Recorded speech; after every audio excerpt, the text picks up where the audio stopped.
This is something that I never imagined ever happening in my life.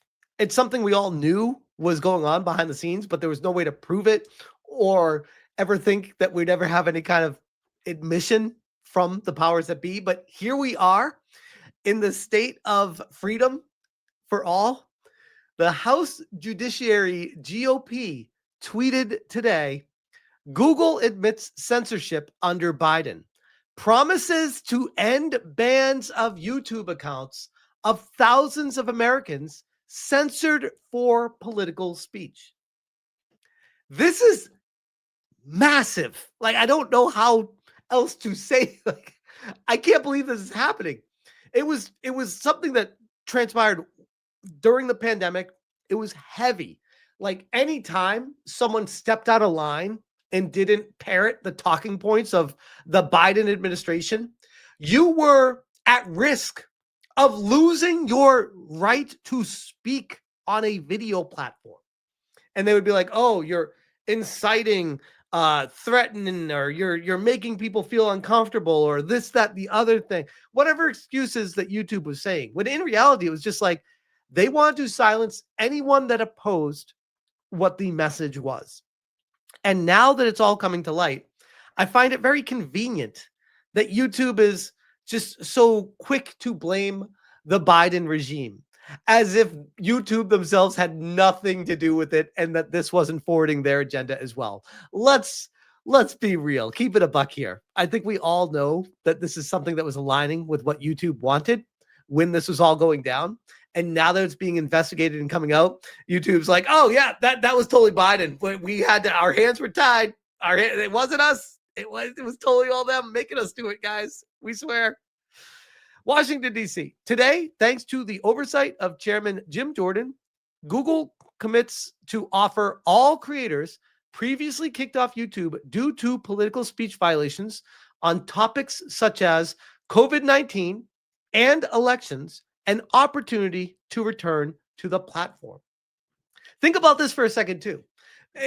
People will not be able to even understand the depths of the psychoticness that was COVID. When we fast forward 20 years from now and look back at COVID-19, people will not believe just how chaotic society really was and how a dictatorship it really was, like a worldwide one world government to shut down everything and living in a state of constant fear, and how it felt like the fucking Black Plague was unleashed on humanity, when in reality, it was just a couple news stories that were blown way out of proportion to scare the ever-living shit out of everybody, and all in the name of making money.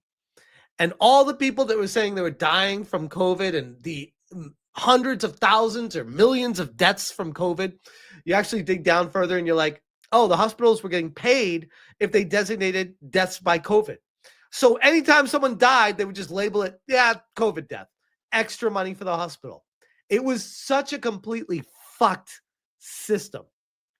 I don't know how we even got out of that situation, but here we are looking back at it only a few years later, by the way. And thankfully, I realized it during the time, but now it feels like a lot of people that were on the other side of the fence are looking at like, oh yeah, maybe COVID wasn't as crazy as we all thought it was. Because when I got COVID, I'll tell you guys, it was bad, but I had strep throat before. Strep throat was infinitely worse than the COVID was for me. Infinitely. And I'm like, this is what we're shutting the planet down for? I'm like, I've been sick multiple times in my life, far worse than what COVID did to me. Far worse. So even with that, I knew that this was all a big charade. Google also admitted the following to the House Judiciary Committee.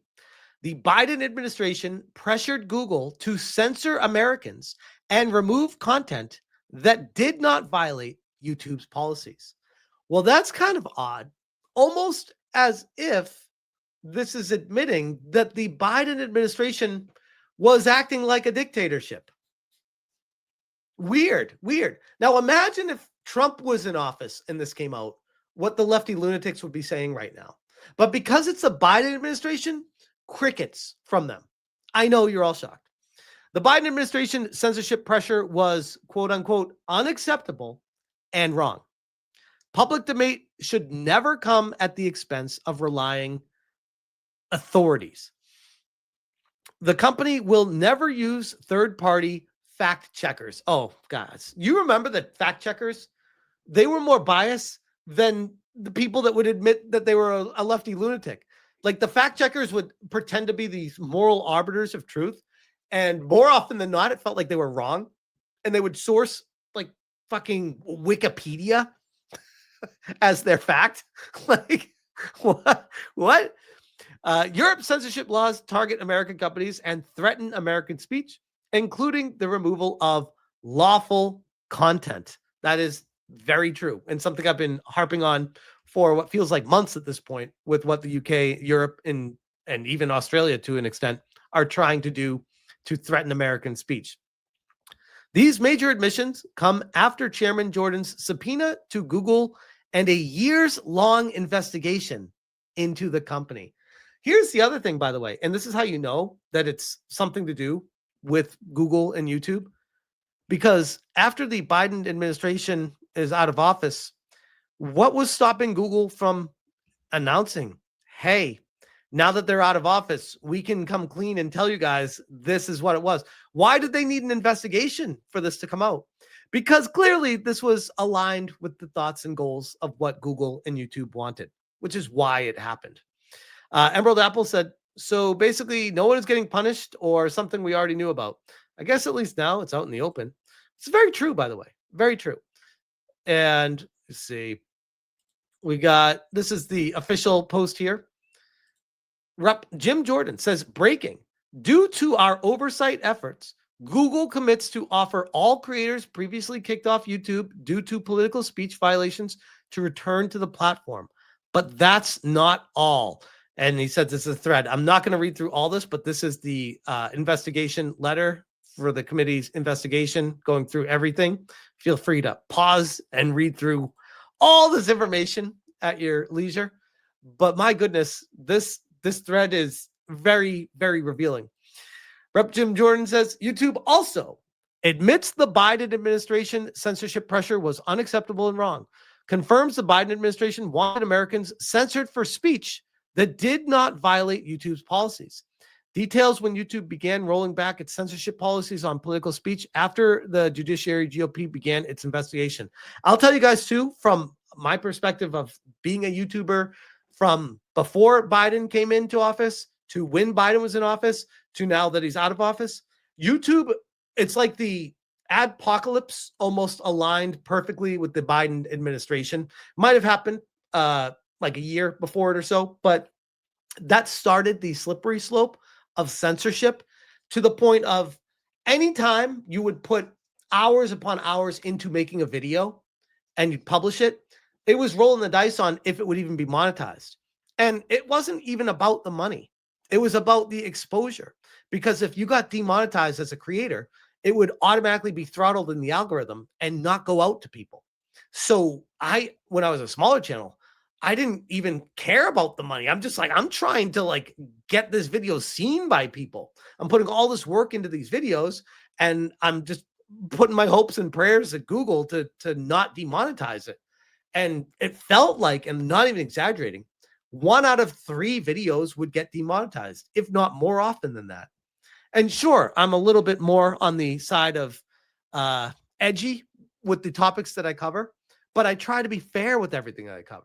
And it was very frustrating to cover controversial topics and just get auto demonetized because it's a controversial topic. And God forbid you even mention COVID, by the way, in your video back then, because the AI would catch you saying it and it would just flag it.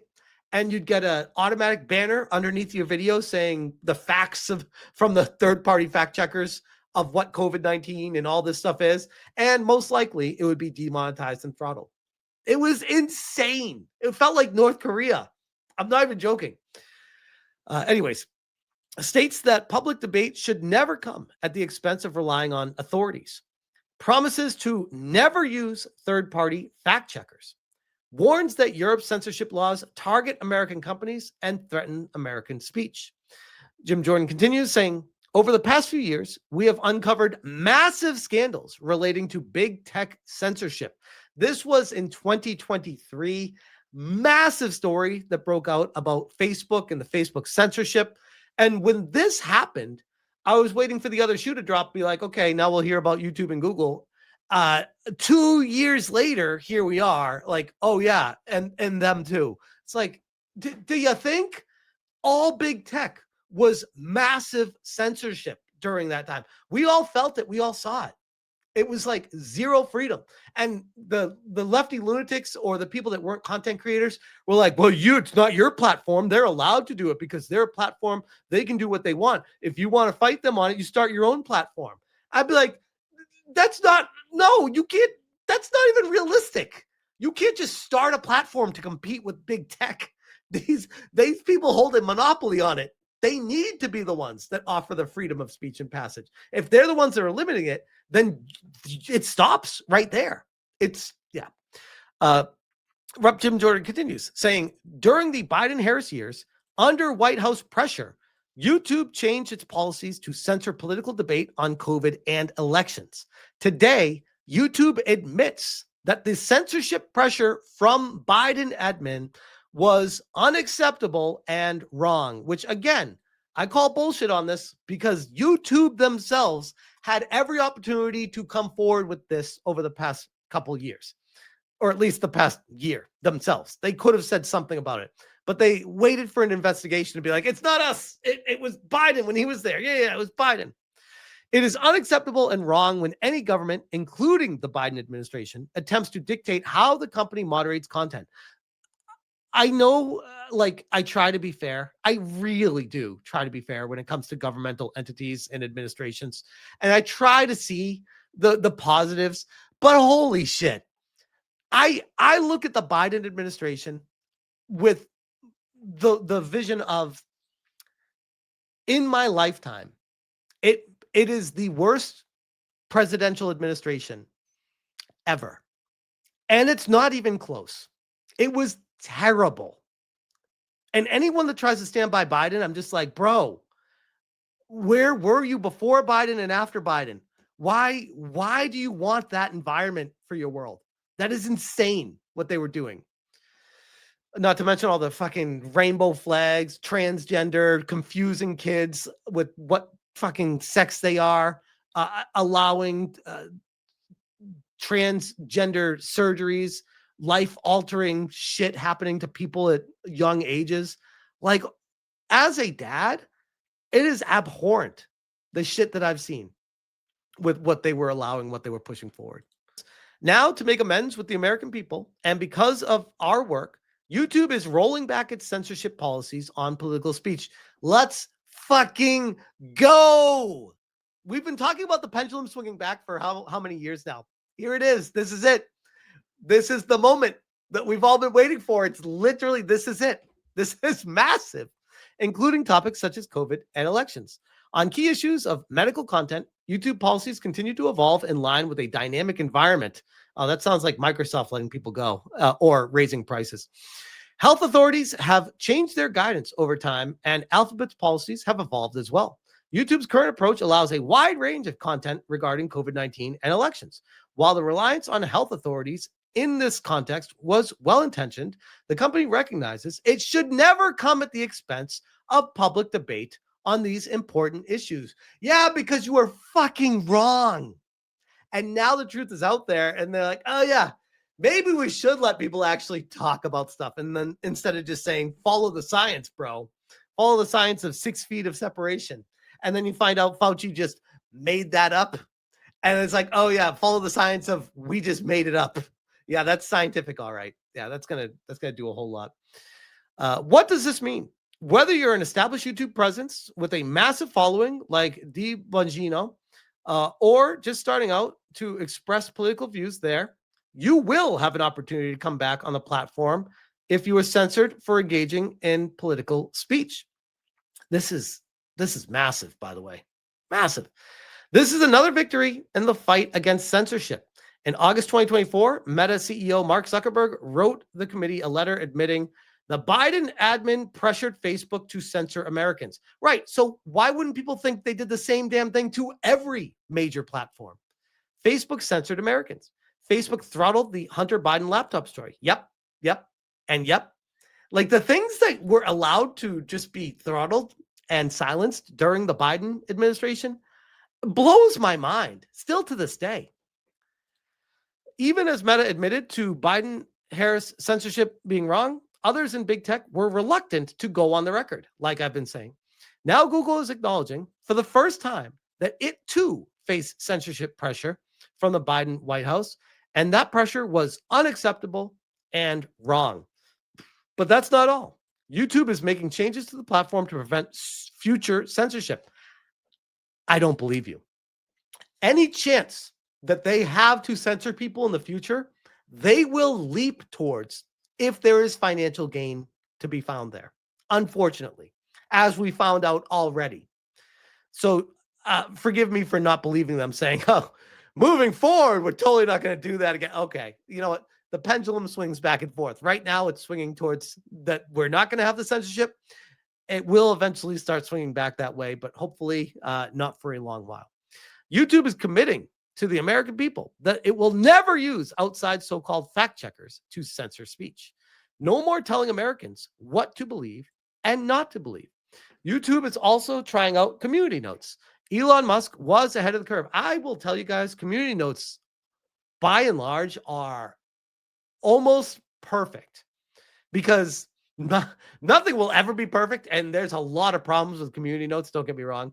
But I mean, almost perfect by the perspective of it's the best out of all the options out there.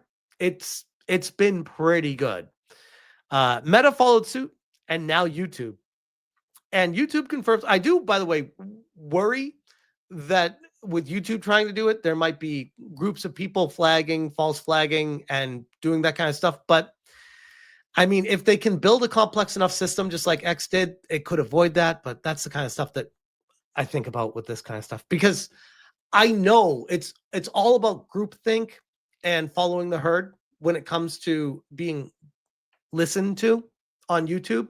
And there's a lot of people out there that do not like me, do not want my voice to get out there, and will stop at nothing to silence me, up to and including throwing a lawsuit at me for daring to talk about stuff and cover it.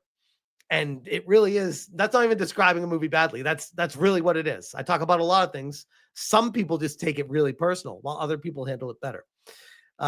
Jim Jordan continues. YouTube confirms that Europe is targeting American speech and innovation. Here it admits that European social media laws place a disproportionate regulatory burden on American companies. This goes back to everything I've been talking about with what's going on over in the UK and Europe and Australia.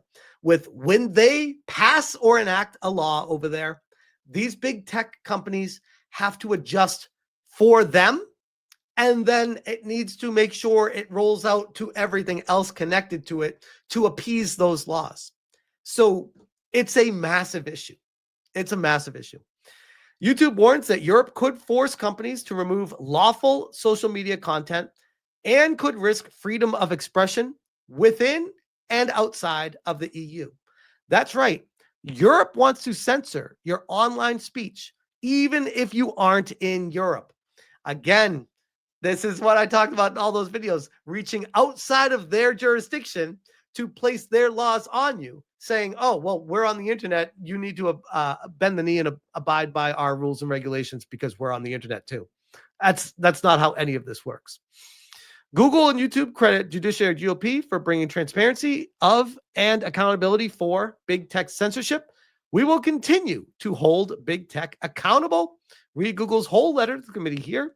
All the above are massive wins for the American people, the First Amendment and freedom. We won't stop fighting to protect free speech. Massive, massive win. But I would say that all this does is give you one side of the story. Like, what are the repercussions from this? Are you going to hold the Biden administration accountable for their actions? Or do they have diplomatic immunity for what they decided to do during their presidency, even if it clashed with the very constitution that they swore to uphold. Because that's when things actually start to change and fit. But at this point, at least the pendulum's swinging back into a area of freedom of speech and less censorship in America. But that is constantly under attack. And as we see right now, coming from external sources, it will need to be fought for in the future as well. But at least for now, we got to win, and I will take that. I'll leave it there.